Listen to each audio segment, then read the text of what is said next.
Hi friends, உங்கள் யாவரையும் இயேசு கிறிஸ்துவின் நாமத்தினால வாழ்த்துகிறேன். இந்த நாளில் கர்த்தர் உங்களோடு பேசுகிற வார்த்தை ஏசாயா 54 அதிகாரம் 17 வசனம். உனக்கு விரோதமாய் உருவாக்கப்படும் எந்த ஆயுதமும் வாய்க்காதே போகும். எனக்கு அன்பானவர்களே, உங்களுக்கு விரோதமாய் அநேகர் எழும்புறாங்களா? நீங்கள் செய்கிற ஒவ்வொரு காரியங்களும் உங்களுக்கு விரோதமாக நடக்கிறதா? உங்களுக்கு எதிராக செயல்படுகிறதா? நீங்கள் இருக்கிற இந்த ஆசீர்வாதமான வாழ்க்கையிலிருந்து நீங்கள் விழுந்து போக வேண்டும் என்று அநேக சத்துருக்கள் உங்களுக்கு விரோதமாக எழும்புகிறதா?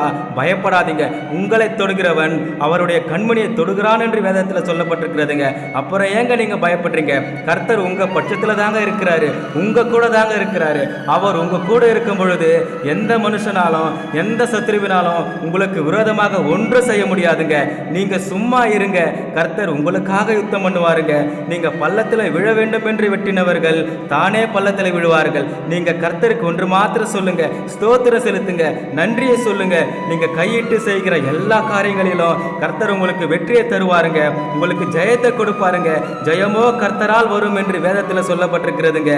வேத வசனத்தை நம்புங்க, விசுவாசிங்க, கர்த்தர் உங்களை ஆசீர்வதிப்பார். God bless you.